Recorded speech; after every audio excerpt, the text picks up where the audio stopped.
इस कहानी की शुरुआत होती है साल 1815 में फ्रांस को दिखाते हुए। ये वो वक्त था जब बेचारे कमजोर और गरीब लोगों पर जुल्म किया जाता था। इस टाइम में हम एक जेल को भी देखते हैं जहाँ बहुत सारे कैदी थे। इन्हीं में एक कैदी जीन भी था जिसे 19 साल की सजा सुना दी गई थी। उसका जुर्म सिर्फ इतना सा था कि अपने भूखे नेफ्यू का पेट भरने के लिए उसने ब्रेड चुरा ली। सिर्फ इतनी सी गलती के पीछे उसे इतनी बड़ी सजा सुना दी गई थी। यहाँ का जेलर जीन से बहुत नफरत करता था, इसीलिए वो हमेशा उससे कड़ी मेहनत वाले काम करवाया करता था, जो जाहिर है बहुत मुश्किल हुआ करते। ऐसा वो इसलिए करता था ताकि जीन के लिए उसकी जो नफरत है उसे शांत कर सके। मगर फिर जेलर उसे एक पेपर देता है, यानी जीन को पैरोल पर छोड़ दिया गया था। अब जेलर उसे कहता है कि पैरोल पर छोड़ने का मतलब ये नहीं होता कि हमने तुम्हें पक्का ही रिहा कर दिया है, बल्कि तुम्हें आकर मुझसे मिलते रहना होगा और लोगों के सामने तुम्हें अपना बर्ताव भी बिल्कुल ठीक रखना होगा। अब क्योंकि उसे पैरोल मिल चुका था इसलिए वो काफी खुश होता है और अब वो जगह जगह नौकरी की तलाश में भटकता रहता है। लेकिन जब उसके डॉक्यूमेंट्स देखे जाते हैं जो जाहिर है पैरोल के थे, तो कोई भी उसे काम नहीं देता। हर किसी को लगता है कि वो एक मुजरिम है, इसलिए रात उसे सड़कों पर गुजारनी पड़ती है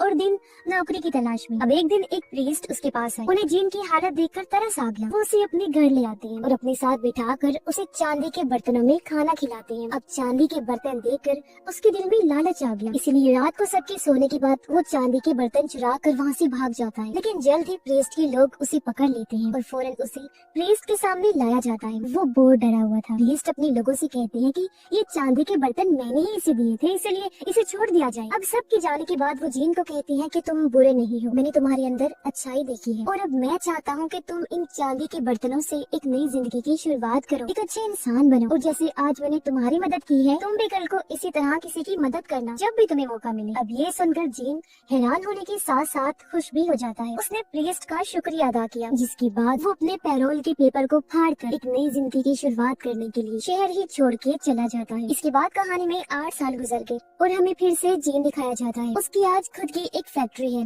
और जिस जगह पर वो रहता है वहाँ का मेयर है। उसकी फैक्ट्री में एक लड़की काम किया करती थी जिसका नाम फैंटीन होता है। उसकी एक बेटी भी थी जिस बारे में किसी को पता नहीं होता क्योंकि उसकी शादी नहीं हुई थी और उसकी बेटी अपने अंकल के साथ रहती थी। और आज जब उसके साथ काम करने वाली औरतों को ये पता चला कि बिना शादी की उसकी बेटी है, तो सब उसके खिलाफ हो जाती है और उसे बुरा भला बोलने लगती है। शोर सुनकर जीन भी यहाँ आ गया, पर इससे पहले वो सबको शांत करता उसकी नजर जेलर पे पड़ जाती है जिसका पैरोल तोड़कर वो भागा था। पता चलता है कि उसका भी ट्रांसफर इसी शहर में हो गया है और अब वो पुलिस चीफ है। अब जीन अपने मैनेजर को कहता है कि तुम सबको शांत करो और खुद वो पुलिस चीफ से बात करने चला जाता है। अब जीन का मैनेजर, जिसकी पहले ही फैंटीन पर बुरी नजर थी, आज वो इस मौके का फायदा उठाता है। वो अजीब तरह की हरकतें उसके साथ करने लगा। तब गुस्से में आकर फैंटीन उसके मुंह पर जोरदार थप्पड़ मार दी, जिससे मैनेजर को इतना गुस्सा आया कि वो उसे काम से ही निकाल देता है, जिस बात से जीन पूरी तरह अनजान था। अब जब जीन पुलिस चीफ से मिलने आया तो उसे लगता है जैसे वो जीन से पहले भी कहीं मिल चुका है। इस बारे में वो पूछता भी है, लेकिन जीन साफ साफ मना कर देता है। इनकी बातें चल ही रही थी कि तभी इन्हें बाहर से शोर की आवाजें सुनाई देती हैं। दोनों भागकर बाहर जाते हैं तो पता चला कि जीन का एक वर्कर गाड़ी के नीचे आ गया था, जिसे देख जीन खुद गाड़ी को उठाने लगता है। अब उसकी गाड़ी उठाने की स्टाइल को देखकर पुलिस चीफ उसे पहचान जाता है कि ये वही आदमी है जो 8 साल पहले पैरोल को तोड़कर भाग गया था जब मैं जेलर था। लेकिन फिलहाल उसके पास जीन के खिलाफ कोई सबूत नहीं होता। अब फैंटीन दिखाई जाती है जिस बेचारी को पैसों के लिए अपने बाल बेचने पड़ते हैं, लेकिन ये पैसे उसके लिए काफी नहीं थे, इसलिए मजबूर होकर उसे वो काम भी करना पड़ता है जो वो कभी करना भी नहीं चाहती थी। असल में उसे अपनी बेटे के लिए अंकल को किसी भी हाल में पैसे भिजवाने थे, जिस वजह से ये तो उसे करना ही था। अब ऐसे ही कई दिन गुजर गए। एक दिन फैंटीन की तबीयत बहुत ज्यादा खराब हो जाती है और उसके साथ एक आदमी जबरदस्ती करने की कोशिश करता है, जिस गुस्से में आकर वो उसके मुंह को नोच के रख देती है, जिस वजह से यहाँ पुलिस चीफ को बुलाया गया। तब वो आदमी झूठ बोल देता है कि मैं तो सिर्फ यहाँ से जा रहा था, लेकिन इसने मेरे ऊपर हमला कर दिया। ये सुन फैंटीन रोने लगी। अपनी सफाई में बोलती है कि ये आदमी झूठ बोल रहा है, मैंने इसे तब नुकसान पहुँचाया जब इसने मेरे साथ जबरदस्ती करना चाहिए। लेकिन पुलिस चीफ उसकी बातों पर यकीन नहीं करता और उसे जेल जाने की बात करता है। तब वो कहती है कि अगर मैं जेल चली गई तो मेरी बेटी का क्या होगा, अभी वो बहुत छोटी है। अब उसकी ये बात जीन ने सुन ली थी। साथ ही वो फैंटीन को पहचान भी लेता है कि ये मेरी ही वर्कर है, इसीलिए वो पुलिस चीफ को कहता है कि इसे छोड़ दो।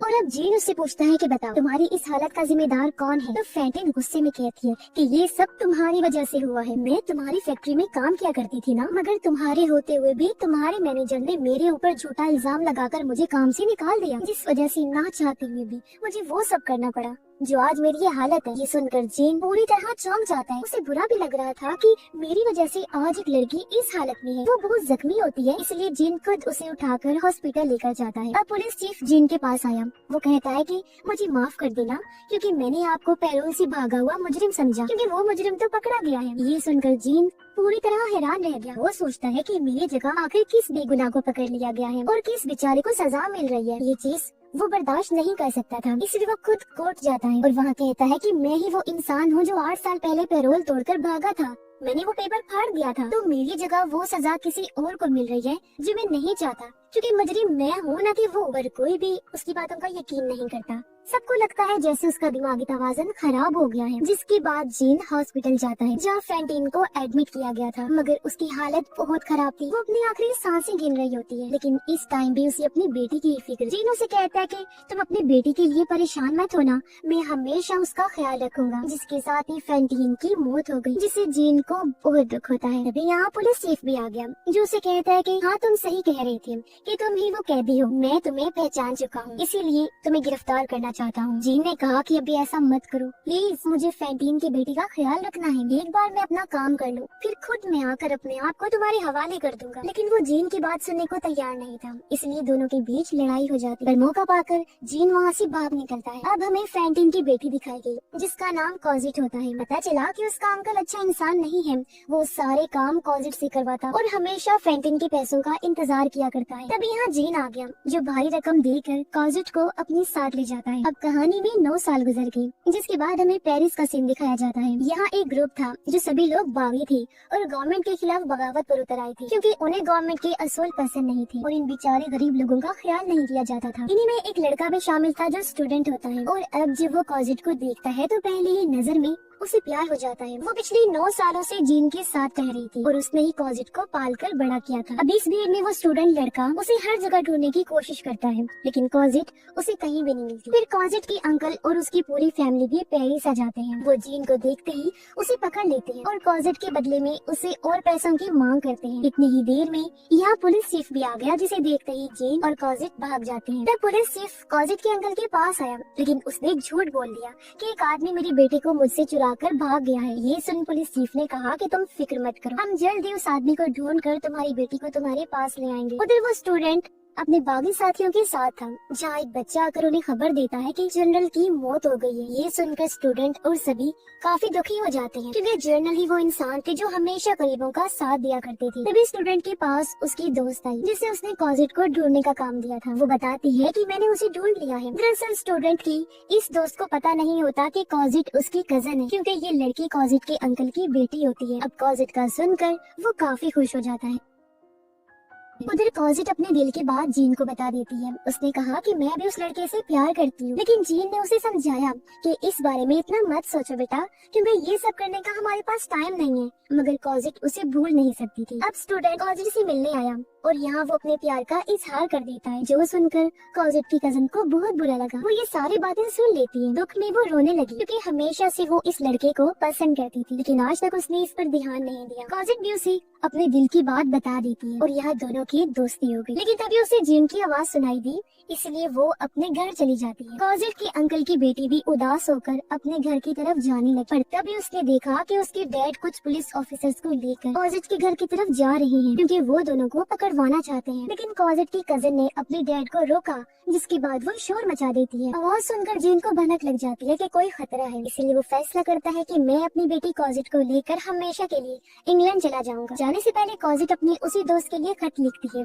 जिसे वो अपने अंकल की बेटी को दे देती है, ताकि वो उसे लड़के तक पहुंचा सके और उसे भी पता चल जाए कि वो इंग्लैंड जा रहे हैं। अब जब जनरल का फ्यूनरल होता है, जब उन्हें दफन करने के लिए ले जाया जा रहा था, तो यहाँ बहुत सारे बागी लोग भी खड़े होते हैं, जिन्होंने जनरल के गुजर जाने के बाद एक प्रोटेस्ट छेड़ दिया, यानी कि गवर्नमेंट के खिलाफ उन्होंने एहतजाज करना शुरू कर दिया, क्योंकि वो यहाँ की हुकूमत को गिराना चाहती थी। अब गवर्नमेंट इस प्रोटेस्ट को रोकने का काम उसे पुलिस चीफ को देती है, जो प्रोटेस्ट का पता लगाने और इनके बड़े बागी लीडर्स को पकड़ने का इरादा करता है, जिसके लिए वो बागियों का रूप धार कर इन्हीं लोगों में शामिल हो जाता है। लेकिन एक बच्चे ने उसे पहचान लिया, इसलिए सब बागी उसे पकड़ लेते हैं। लेकिन रात के टाइम पुलिस इन बागियों पर हमला कर देती है और बदकिस्मती से एक गोली कॉजेट के कजन को भी लग जाती है, लेकिन मरने से पहले वो लेटर को कॉजेट के दोस्त को दे देती है, क्योंकि वो एक अच्छी इंसान थी, अपने माँ बाप जैसे बिल्कुल भी नहीं थी, जिसके बाद उसकी मौत हो जाती। और अब कॉजेट का दोस्त वो लेटर पढ़ के उसके लिए भी एक लेटर लिखता है, जिसे उसने एक बच्चे को दे दिया और कहा कि इसे तुम कॉजेट को दे देना। लेकिन लेटर जीन को मिल जाता है, और जब उसने वो पढ़ा तो उसे भी एहसास हो गया कि कॉजेट और वो लड़का एक दूसरे से बहुत प्यार करते हैं। साथ ही वो उस लड़के को बचाना चाहता है, क्योंकि उसे एहसास है कि शहर के जो हालात चल रहे हैं उसमें उसकी जिंदगी कभी भी जा सकती है। इसलिए अगले ही दिन वो पुलिस के रूप में उस जगह पर जाता है जहाँ पुलिस ने बैरिकेड्स लगाए थे। तभी बागी लोग वहाँ पहुँच गए और जीन को पकड़ लेते हैं, लेकिन इससे पहले वो उसे कोई नुकसान पहुँचाती। वही बच्चा उसे पहचान लेता है और कहता है कि ये तो हमारा साथी है, इसलिए उसे छोड़ दिया गया। तभी जीन ने देखा कि इन लोगों ने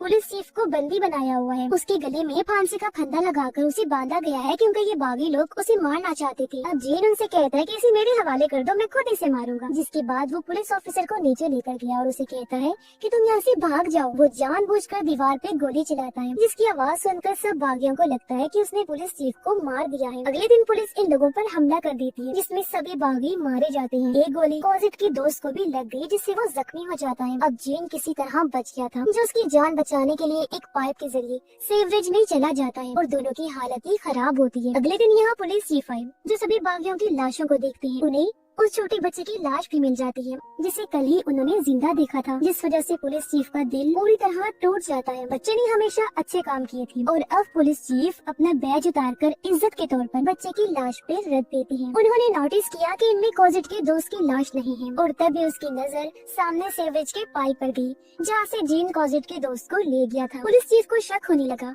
कि जरूर वो इसी पाइप के जरिए भाग गया होगा।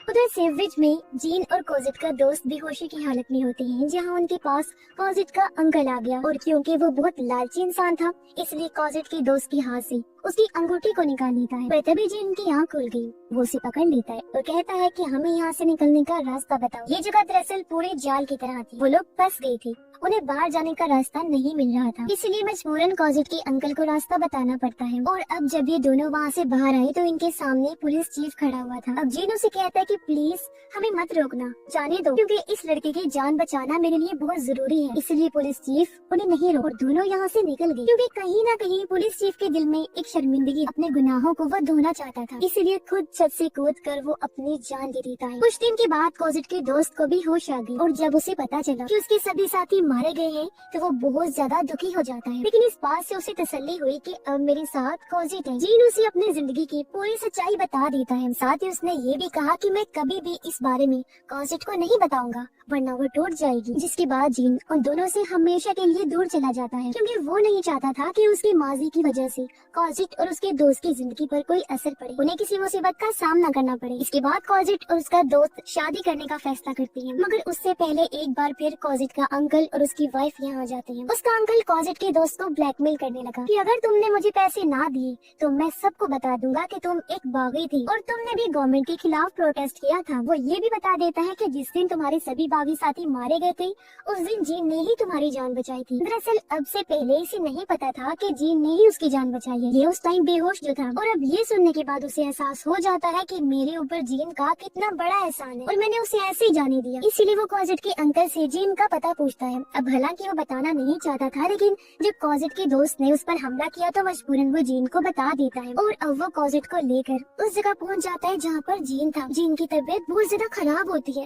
वो बिल्कुल अकेला था, अपनी जिंदगी की वो आखिरी सांसें ले रहा होता है। मरने से पहले फैंटीन की आत्मा उसके पास आई और कहती है कि तुम्हारा बहुत बहुत शुक्रिया, तुमने मेरी बेटी का इतना ध्यान रखा। इतनी ही देर में यहाँ कॉजेट और उसका दोस्त भी आ जाते हैं। अब जीन मरते मरते कॉजेट को एक खत देता है और कहने लगा कि मेरे गुजर जाने के बाद ये खत जरूर पढ़ना। इतना बोलकर उसकी भी मौत हो जाती है, जिससे कॉजेट और उसका दोस्त पूरी तरह टूट जाते हैं। मरने के बाद हमें जीन की आत्मा दिखाई गई जो फैंटीन के साथ होता है, या वो प्रीस्ट को भी मिलती है, जिसके एक एहसान ने जीन की पूरी जिंदगी बदल के रख दी। अगर उन्होंने उसे वो चांदी के बर्तन और वहाँ से भागने का मौका ना दिया होता तो शायद वो पूरी जिंदगी जेल में सड़कर गुजारता। हालांकि उसकी जिंदगी का कोई मतलब नहीं था, मगर उसने अच्छे काम किए जिस वजह से उसकी जिंदगी का मकसद ही बदल गया। और जैसा कि प्रीस्ट ने कहा था कि दूसरों की मदद करना, तो इस बात पे उसने खूब अमल किया। जब भी उसे मौका मिला उसने हर किसी की मदद की। इस वजह से उसने खुशी खुशी मौत को गले लगाया। और जो लेटर उसने कॉजेट को दिया था उसमें जीन की पूरी सच्चाई थी, यानी कि उसे भी जीन की माजी के बारे में सब कुछ पता चल गया था। इसलिए हमेशा वो भी जीन को अच्छे लफ्जों में याद करे और उसकी आत्मा को भी सुकून होगा कि मैंने किसी से कुछ नहीं छुपाया। वो सबके दिलों में एक जगह बना गया था, इसलिए मरने के बाद भी इतना खुश था। और इसी के साथ ही इस फिल्म की कहानी यहीं पर खत्म हो जाती है।